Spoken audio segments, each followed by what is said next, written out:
Halo guys, welcome back to Muhammad Hakim. Di video kali ini saya akan menjelaskan kepada kalian bagaimana cara merubah smartphone ini menjadi eksternal monitor kamera seperti yang kalian lihat di sini. So, stay tune.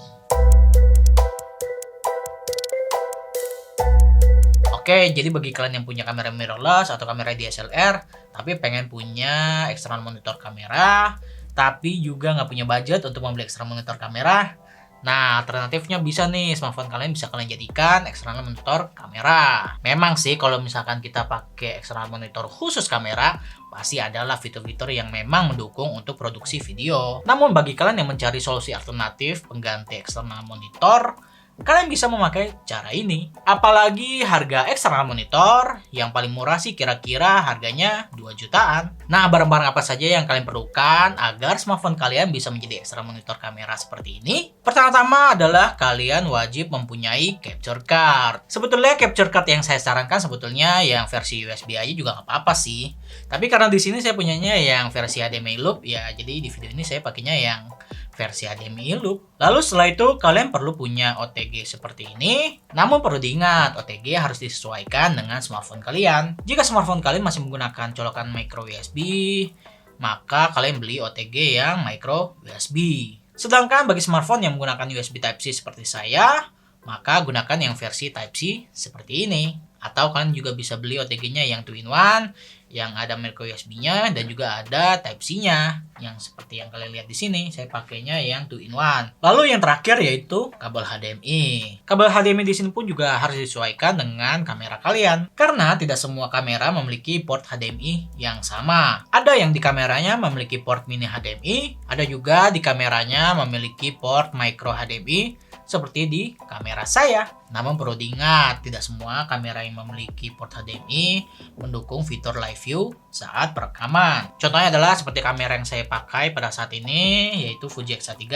Dia tuh nggak mendukung fitur live view walaupun punya port HDMI. Dia hanya bisa menampilkan galeri foto dan videonya saja saat terkoneksi ke eksternal monitor. Sedangkan untuk kamera Fuji X-A5, dia mendukung fitur live view pada saat proses perekaman.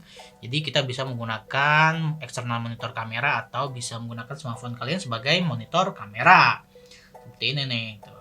Kalau misalkan Fuji X-A3 dia nggak bisa. Dia bisa pakai eksternal monitor kamera tapi untuk melihat galerinya saja, untuk melihat foto dan videonya saja. Nah, untuk aplikasinya kalian wajib mendownload aplikasi yang bernama USB Kamera agar smartphone kalian dapat memproyeksikan live view dari kameranya. Nah, kalau misalkan sudah kalian download, pertama-tama kalian nyalakan dulu kameranya.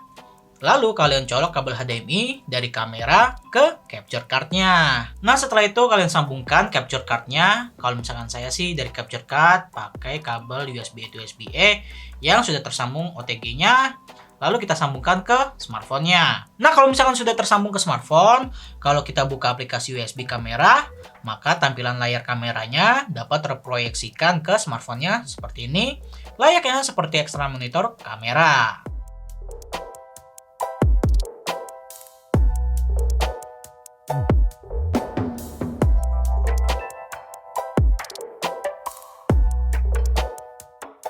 Nah, perlu diingat smartphone kita di sini fungsinya hanya sebagai layar atau monitor kedua kameranya. Jadi kita nggak bisa merubah setting-setting yang ada di kameranya seperti ISO, aperture, dan tombol record di smartphone-nya ya.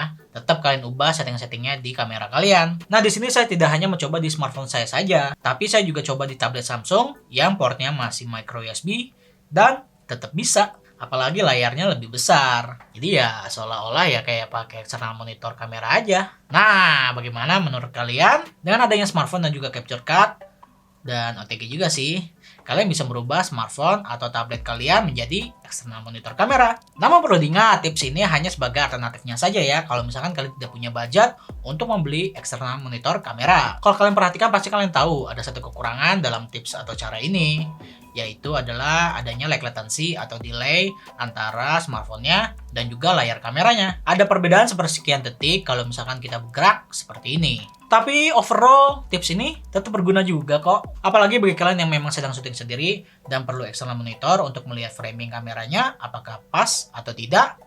Tips ini bisa kita pakai kok. Oke, that's it. Itu saja tips dari saya. Semoga informasi ini bermanfaat bagi kalian. Jika ada pertanyaan, kalian bisa isi kolom komentar di bawah. Untuk barang-barang apa saja yang kalian perlukan sudah saya cantumkan di deskripsi di bawah ya. Oke, thank you for watching. See you in the next video. Bye-bye.